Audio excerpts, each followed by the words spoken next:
Hey, let's see how the Super Dodge starts this morning.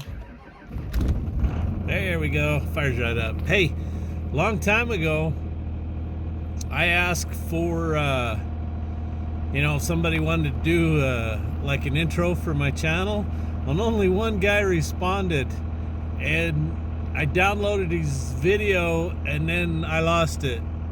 It ended up getting put in a file that it shouldn't have been in, and I ran into it the other day. So here it is. Thanks, Craig. Hello, Jpaydirt. My name is Craig. I live in northern Michigan. I do heating and cooling. I have a channel myself. It's called the Mech Fixer. Anyway, as YouTubers do, we watch other YouTube channels, and I really appreciate yours. I feel like I've watched so much of it, I feel like I'm your best friend that you don't know you have. Because it's just the way it is when you're on the other side of the camera. The second thing is that you asked for introductions, and I'm happy to oblige. Hello, YouTube. My name is Craig. I'm the Mech Fixer. And if you're seeing me on Jpaydirt's channel, don't panic. He asked for some introductions, and I'm here to deliver. What are you going to see today? I got no clue. He's going to push some dirt, he's going to fix some machines, and hopefully it's going to be fun and cool. It's always fun and cool if it's on the Jpaydirt channel. Get your name on the whiteboard, send in your name. That's cool. I like to see where people are watching from. I know he likes to see where people are watching from, and it's fun for us viewers to know where everybody's spread around. With that, don't forget, Jay, just don't forget truck time and wrench time. Those are two of my favorite things. If you're not doing it anymore, bring it back. If you're still doing it, thanks. Let's move on. So in today's video, you're gonna get to see some digging with the 336, and you're gonna get to see some more Challenger restoration. So I think I've explained this over and over again till I'm blue in the face. Well, let me do it again.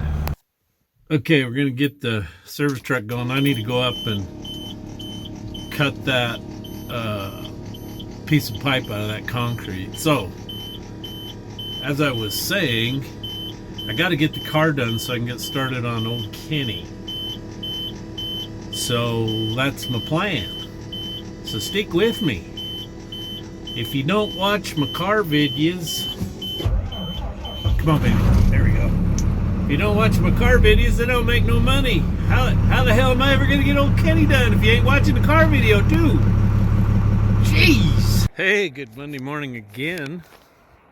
It's been a week already. Yeah, old Jeff's been busy.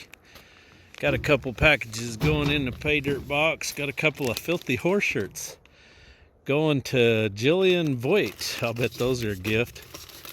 You're not gonna wear filthy horse shirts, are you, Jillian? And a hat going to Craig Edlin in Versailles, Illinois. Anyway, Jeffrey's been busy. Bookwork, taxes, all kinds of nonsense, so that's why you haven't seen me lately.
doing, Griffin?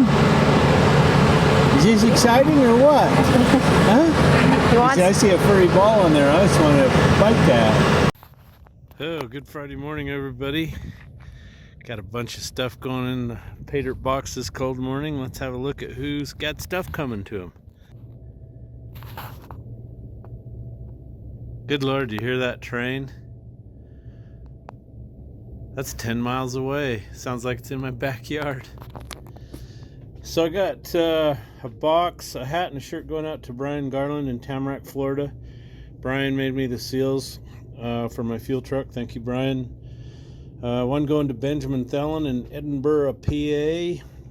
William Gentry in Tribune, Kansas. Derek Cole in Manton, Michigan. And Robert Goddard in Plainsville, Massachusetts. Thank you, guys. You boys have an awesome day today. So we're working in our backyard. If you can see, let me zoom in there. You can see the 336 up there. Chick's up there trying to dig that pipe up. And having fun, I'm sure. So I'm in the shop and I got my dash sandblasted and primed and painted. So this is a black paint that Mike Weimer told me to use. It's made by SEM. When I first started putting it on, looked really glossy, and I went, "Oh, do I want this?" But when it dries, it's got that kind of a flat finish to it.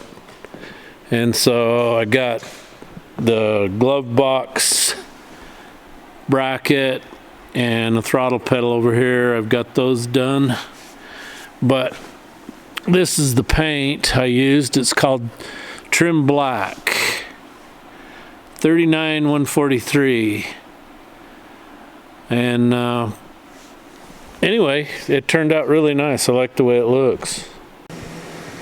So I got the Challenger gutted in the back. I got all the seats and everything out of it so I can continue on back. Was gonna try to put in my center console brackets, weld them in, but I think I'm gonna have to get a different center console. The original one was for an automatic. I don't know if they're the same, but it doesn't want to fit the tunnel up on the front the way it's cut. I might could trim it, but if I can get a new one, I think I'd like to try to do that. But I'm probably going to have to make a jig to set up those brackets. Not sure exactly how I'm going to do that, but so there's just a chintzy felt piece of stuff that separates the trunk from the back seat. Let me show you that. So this is the back seat, and then this is the piece that separates the trunks. Not real thick, so I need to get a new one, and I'm hoping that I can attach to the back side of it or the front some kind of a sound deadening rubber. I've pulled all the wires that run along the floor that are going to supply your tail lights and your dome light, everything back here. And the wires are in really good shape. I mean, they're not brittle, they're not broken, but the loom is gut shot, so I need to replace all that. So this button here is your emergency to get into the car. See, if you've got the key, you can open the trunk, push that, pop the doors. There is no outside door handles in this car. There's no place to put a key in. All that's been shaved off. So it has a remote door popper. If for some reason that didn't work, you could open the trunk and push the button, but it's never worked because the wiring to it was too small.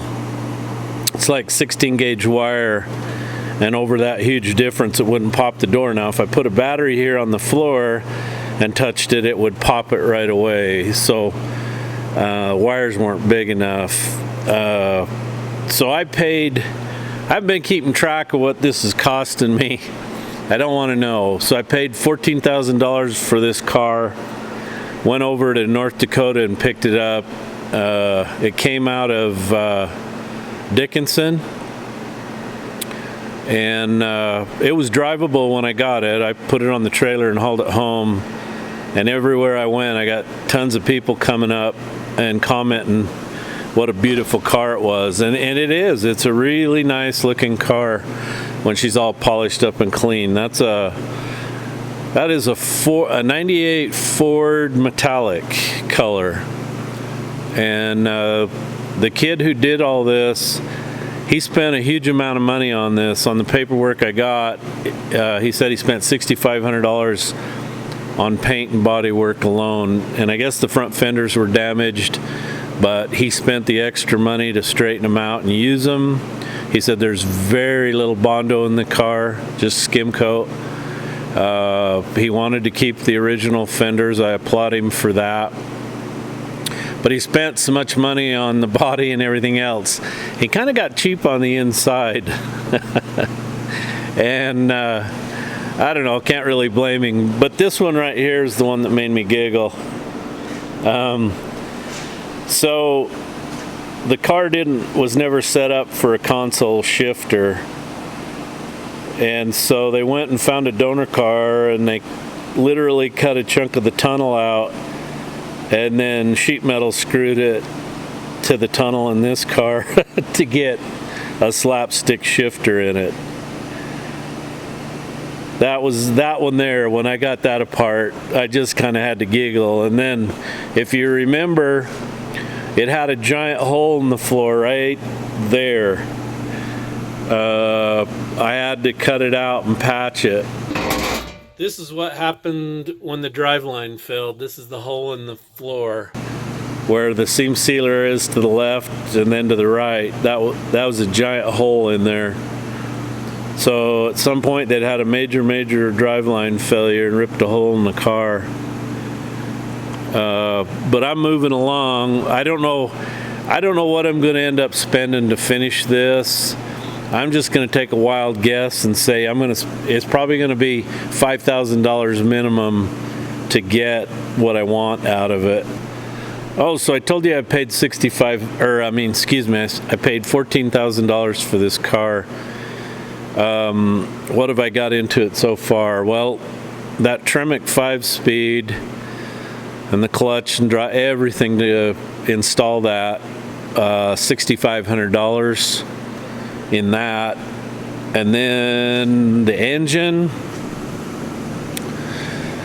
whoa, just that stroker kit was about $2,200, $1,400 for heads. I don't know, it was $300 for the intake. Got the carburetor. Those headers were very expensive. The serpentine belt drive, $2,600. Are you adding that up? Because I'm not adding it up. So what do I need from here? If I buy a vintage air AC kit, everything, the complete kit, it's like $1,400, but I don't need the compressor because I got a really nice polished one on there. I might be able to do this on the cheap. My box looks good. Open the box, replace the heater core if it's the original. It has no evaporator core in it. That looks like that's gone. So I would need the evaporator core, clean the box up, make sure that the vacuum controls work,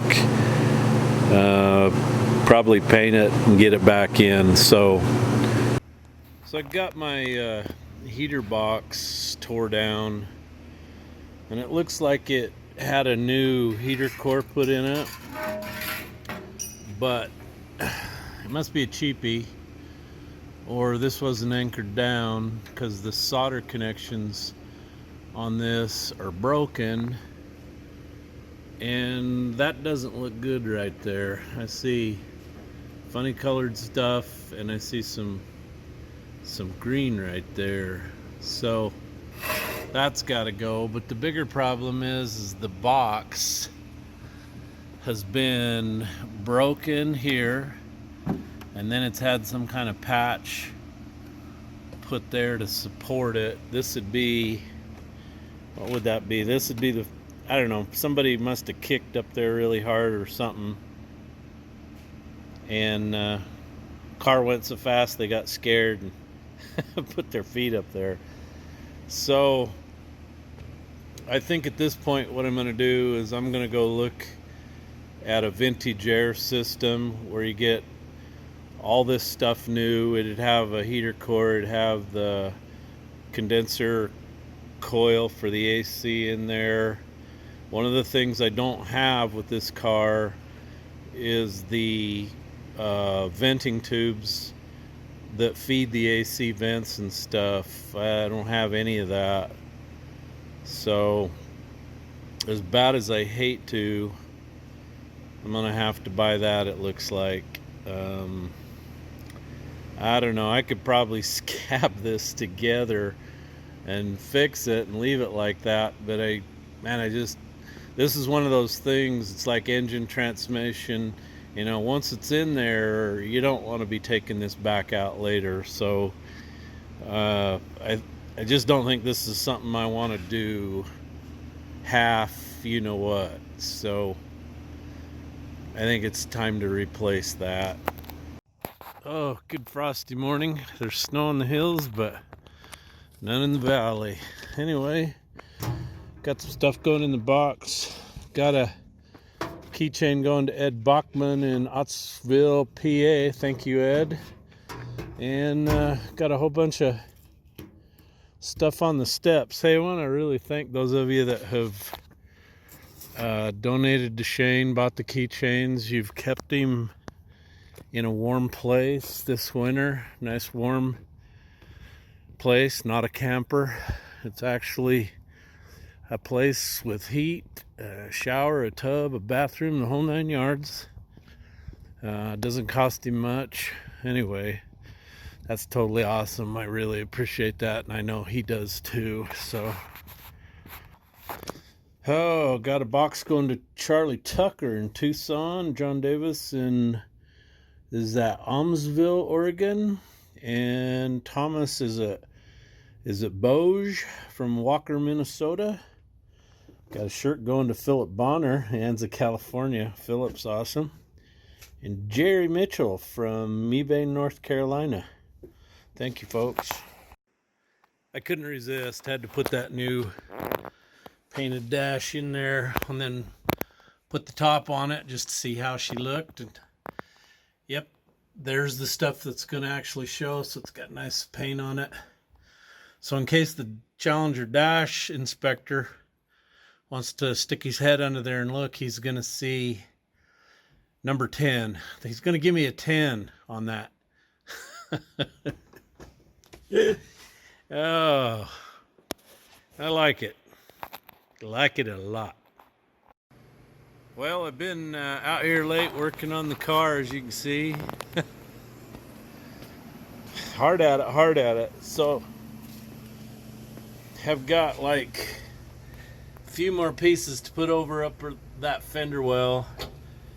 And then what you do is, I got a roll of this. I call it speed tape. Anyway, you put that over your joints so you don't get that sticky stuff all over. So the mistake I made is I put some cardboard in here, but you can see it kind of got some sticky all over the place, and I thought, well, I need to protect this. And once you get this stuff over this, man, it really sticks good, makes it really look nice. So we found the clamp here. This is one of those deals where, like, I don't know what it was. 15 years ago, this section rotted out over here and it caved in. And so instead of replacing the whole exhaust pipe, they put one section in, one lousy section. Had they replaced it all, they wouldn't be doing it twice. It's always cheaper to do things right the first time, isn't it? Now the funny thing is they wanted us to dig this up. They didn't want us to damage it here because they wanted to connect into this pipe right here. You know, a little bit of body filler, and Spray foam insulation, that's good to go, isn't it? So that's a concrete wall right there, and there's still frost frozen to it, and we didn't dare try to get any more off for fear we'd tip the wall over, break it, damage it. So we got to get that out of there, and then we're gonna have to grind or cut or whatever, so the new pipe will slip in that hole and then come back and join with the others. You guys ever done this before? How would a guy grind that concrete so you could slip a pipe through that? That'd be quite a bit of grinding, wouldn't it?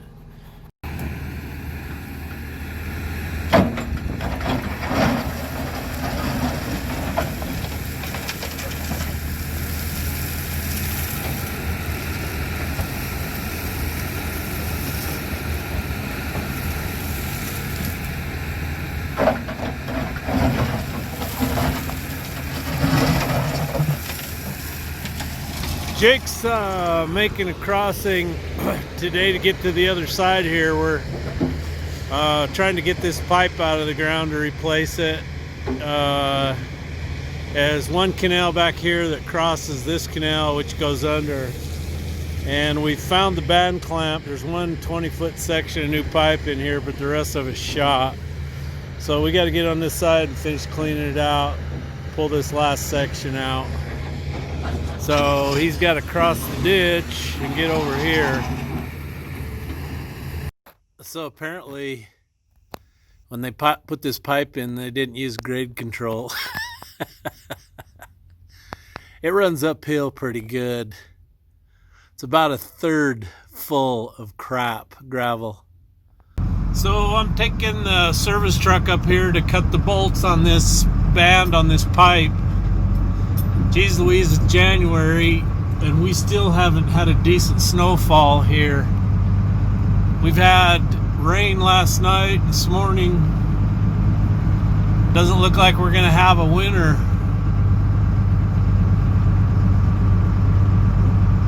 Oh well, I knew that if I put a plow on my King Quad, it wouldn't snow. That's just the way it works, isn't it? Hey, so I just ordered like $1,800 worth of stuff from year one, and I think almost $1,000 of parts from Classic Industries. So Classic Industries hasn't had the rear inside quarter panels inside the car for 6-8 months, but year one had it, so I pretty much got everything I need from year one that I couldn't get from Classic Industries. And that's why I spent so much more money with year one than I did Classic, because year one had a lot of the high dollar stuff, which was awesome. So I'm determined to get that car done and get it out of the shop. I don't care what. I'm getting it out there because I want to start on Old Kenny. And I know you guys want to see me get going on Old Kenny too. So anyway, this is where the 336 has been sitting for a week or so now. I'm going to show you this pipe up here, but the one section that we got to remove and replace, one section's completely rotted out, and then the next one to it needs to go.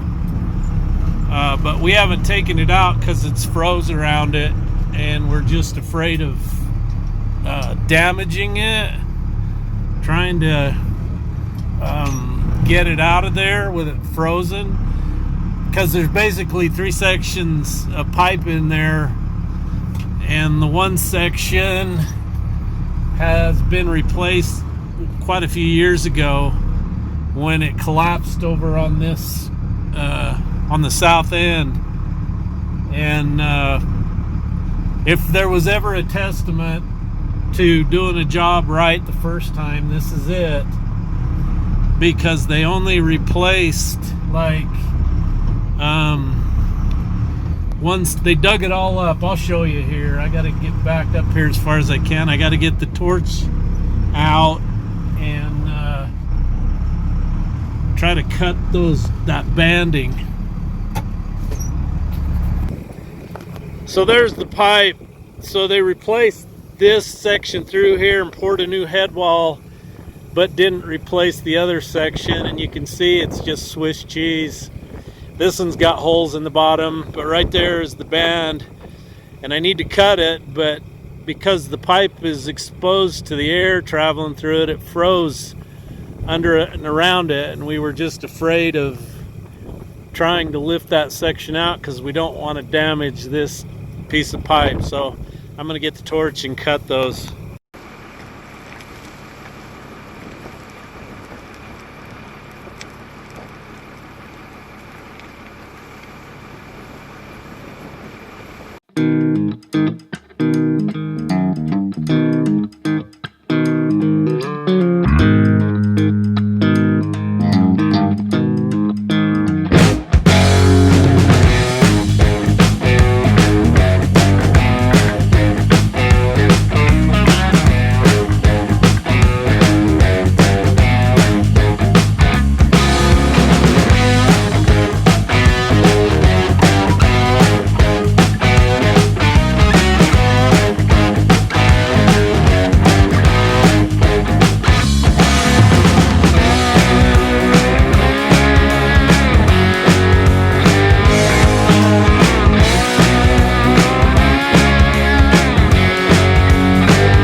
Oh, it won't pick it? Well, suck yourself in.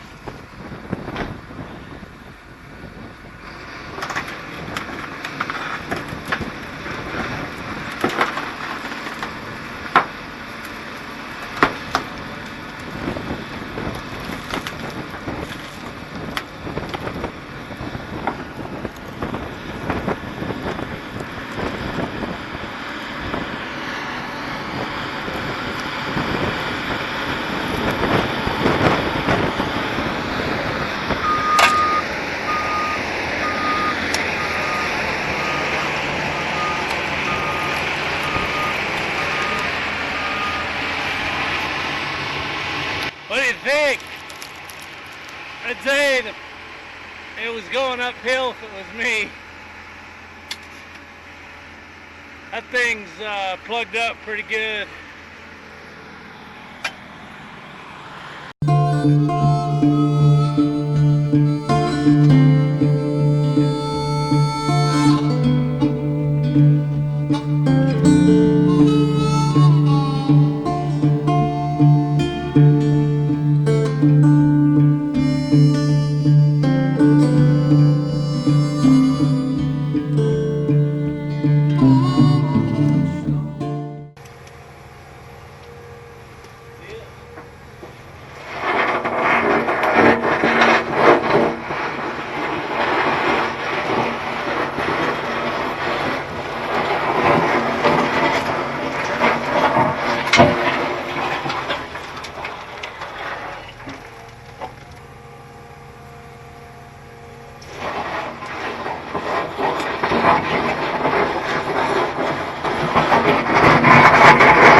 That's frozen. I don't know how to ever get that out. Still spraying. Jeez. Okay, I've had enough. I gotta figure out how in the world we're gonna get all this out. It's terrible. Jeez, that's like 18 inches of stuff. Got any ideas? Okay, we got the last bad section out, but it's froze under that band down there. I can't get the band out. I can't dig out from under it. So we're gonna have to measure for the pipe, and then we'll just have to wait for the frost to come out, I guess. Okay, so my plan is to cut it across here. Let's see how this works.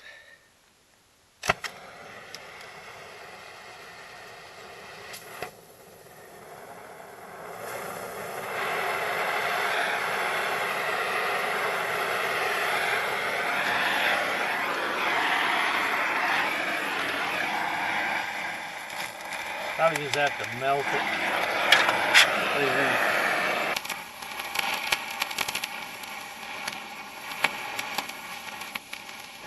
So crap. I'm gonna have to do it up here.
You're having all kind of fun here. Okay, torch cam.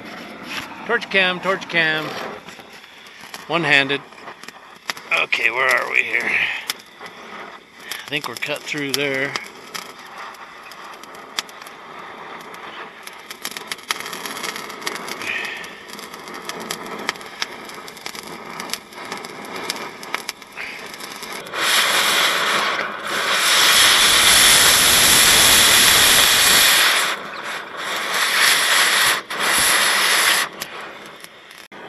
Go get a sledgehammer and let me get through the other side here again.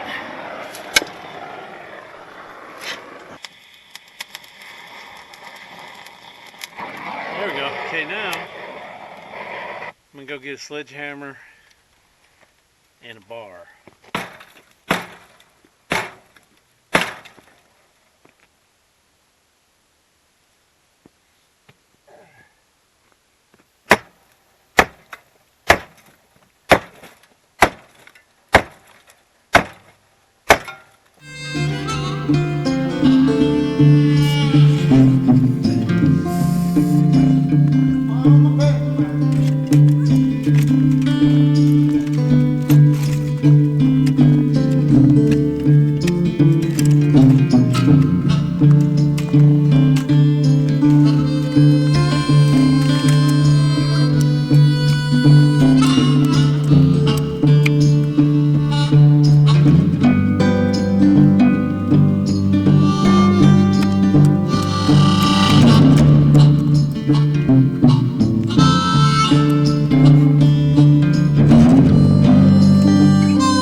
Okay, Jeff wins. I'm out of breath, but I win. So, I gotta get another pipe in there. How the hell do I grind the ridges off that concrete to slip another 48-inch pipe through that? Okay, so up there are the checks where we get our water. This is the United Canal, and it's all wastewater from here on out. So we're the last ones on the canal. So it comes down through here, and it siphons under this canal, which is called the Duncan. Comes over here to this concrete head wall, and it comes out right here. So if you remember in the video, Jake's digging this gravel up to make a crossing here, and what it would do is it would push gravel up in here, and the water couldn't drain out of the pipe. So when they shut the canal off, it'd just lay there. And some winters this would be a big pond of water and it'd be all frozen. Well, I don't think you want, you know, freezing inside the pipe there and water laying. So what I did is I had him dig all this out. He dug way down. We still got some concrete left over, but he took the majority of it along with all the lava rocks and he buried it in here to make an area where the water can dissipate and leave. And then when we get done with this, I'll have him come in, go clear back here and take all this out down to that level, clear back into here, so that it can't wash stuff up and it has room to dissipate and then move on down the ditch. Anyway, we're gonna have to check the grade on this. I think it's uphill. Not really sure, but there's a reason that pipe's full of gravel, and it could be because it can't blow out of there and move it on down the ditch, because it just had a big dam right there in front of it, which, you know, killed the flow of the water. So that's why we're gonna dig this down, and we'll probably get rid of the rest of that concrete in here. Like I keep saying, it's just way cheaper to do things right the first time. Hey, good Saturday afternoon, everybody, out here in the shop in the Challenger. Boom, boom. Trying to imagine what it's going to be like when I get this project done. But I need your help today because I've got another project. I bought a 3-axle, long-nose Peterbilt dump truck. That's right. Paydirt bought a Peterbilt truck in Petaluma. So the state of California, Governor Mr. Bean, sent Lauren Morelli a letter and said, Lauren, your truck's got to go. I'm sorry. You've got to send it to the Tier 0 Center for Reuse and Repurpose and Re-Education here at the Paydirt Ranch. So anyway, if you're in the asset relocation business, i.e. you have a truck and trailer, I need to talk to you. So if you're in the comments below, if you're interested in hauling a Peterbilt from Petaluma to the Paydirt, I want to talk to you. So here's what I'm offering. I'm going to give you my stimulus check. And as an added bonus, if you comment in the next 3 minutes, I'm going to give you Lauren Morelli's stimulus check. And as another extra bonus, I'm going to give you some Jpaydirt swag. This is a deal you can't pass up, man. So if you're interested, seriously, leave a comment below. Let's talk. I need to get this truck home. He drives an old purple Peterbilt, and he don't care how people feel about it. Or not. He drives a old purple Peterbilt, and he don't care how people feel about it. Hey, so my plan with the truck is to go to Petaluma, go visit Vic and Lauren and a few other folks, and then see if I can't diagnose and repair the pressure problem. It could be a broken piston cooling nozzle because those are plastic in an N14. Could be the O-ring on the pickup tube where it goes into the pan. That's a place where they like to cavitate and leak. Could be the cooler relief valve. Could be the pressure check valve, but where it loses pressure when it gets hot, that tells me it's leaking somewhere or cavitating. So if I can figure that out, I got some plans. If not, then it's got to go on a truck. So I'll pay a little more than the stimulus and more than just some Jpaydirt swag. So not trying to get you to do it for nothing. So anyway, let's see what happens. We're getting got the shop cleaned up in here. Let me show you that. So Jake's out steam cleaning his Super Dodge off. We're pretty sure his converter clutch is failing, and so he's going to pull the tranny and go through it. He's got a brand new B&D converter and a new valve body like I did in mine, and a whole box full of parts to overhaul it. So he's gonna clean it off really good and then probably take a service truck, pick it up by the back end and get under there and really get her cleaned up. Feel sorry for him. I've been through this. I'm not gonna tell him how bad it is. I think he already knows. You know, them car washes just don't do this good a job. I think I should see if I can go in with the service truck and raise vehicles up so they can wash underneath them. Or maybe I should just start my own car wash. We'll call it Jeff Skyhook. Sky King.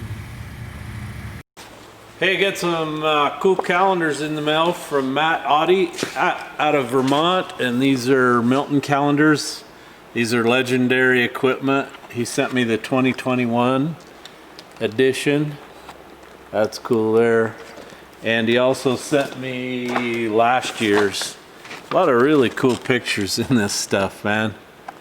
Really cool stuff. Anyway, thank you for that, Matt. I appreciate it. And I've got a package from Australia. I had a guy tell me I needed to shorten that. That's what they call it down there. Just say from Australia. Anyway, this is from Ray Aker. Anyway, he's from, I believe that says Twin Waters in Queensland.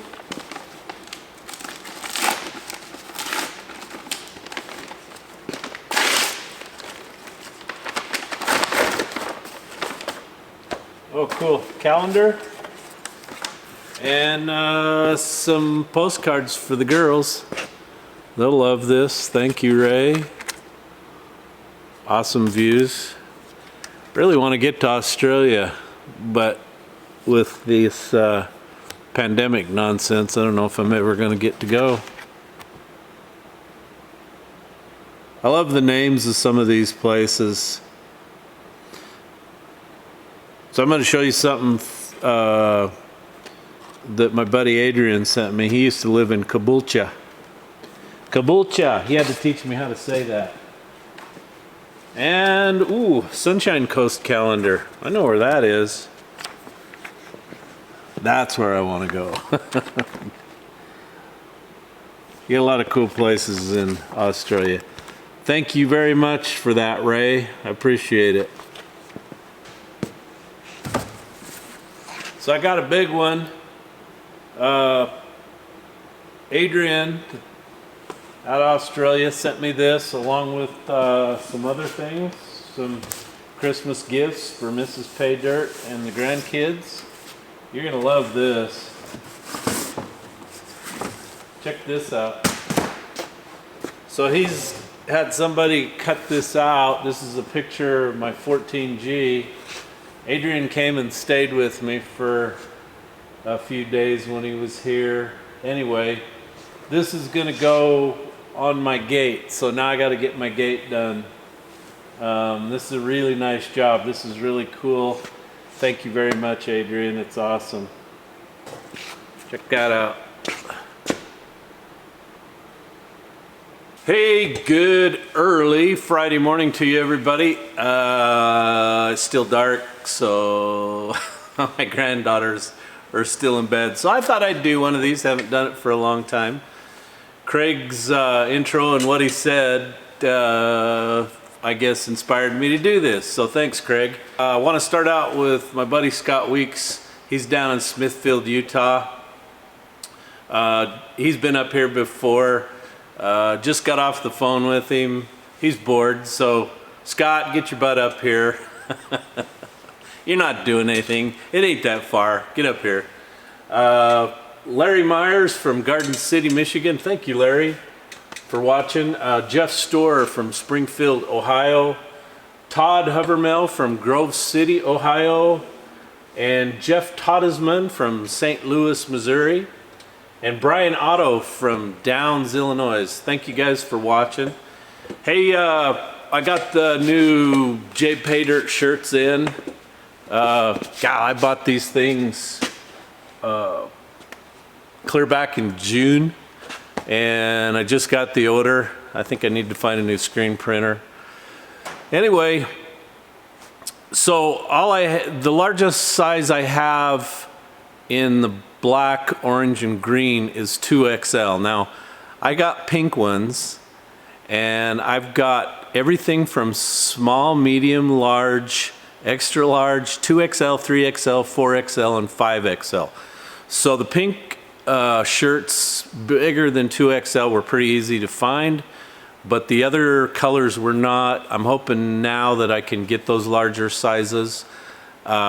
But the hurricanes and stuff that went on apparently damaged the factory. So these aren't made in the USA, unfortunately. They're a Gildan shirt. It's a good shirt. They're made in Nicaragua. At least it's not China. They're made in Nicaragua. So anyway, I will get some larger sizes if there's an interest. So some of them have pockets, some of them don't. I have some that are, I think, one size with long sleeves. Anyway, I just had to take what I could get, and so that's how that turned out. Anyway, since I didn't make a video last week, this one's twice as long. So it should get twice the views, and you should like it twice as much. Anyway, I apologize about that, but it's... So I've included in this video, I told you that. We got dirt, we got car, got a little bit of everything, so... Anyway, thank you for the support. If you want a shirt, go to my store. It's www.jpaydirt.com. Check out, I've got some more wallets in there. Danny Toner made some more Jpaydirt wallets. I love mine. Anyway, look at that. It's even got some money in it. So, thank you. We'll see you next time. Oh, one more thing. So, for those of you that hate PayPal and don't want to use it, when you go to my store, you don't have to use PayPal. When you go to checkout, it'll say checkout with PayPal. Just click on the PayPal button, and then the next screen it takes you to, it will give you the option to use your credit card. So that's the way that works. Ooh, look at that. I need to get started on that right there. So you got to support me. You got to help me out here. I got to get the car done and get it out of here. And then right there in that spot, I'm going to take that great big table and put it over there, and we're going to start assembling that engine. I've got cylinder heads up the wazoo over there. I've got brand new Mahale Cleveite cylinder liners right there. I've got piston rings. The only thing I lack is pistons. But I know a guy in Utah, Dave Hamilton, one of my other YouTube buddies, who's got, I think he said he's got a set of FP pistons. So anyway, that's got to get done, and then we can start on that.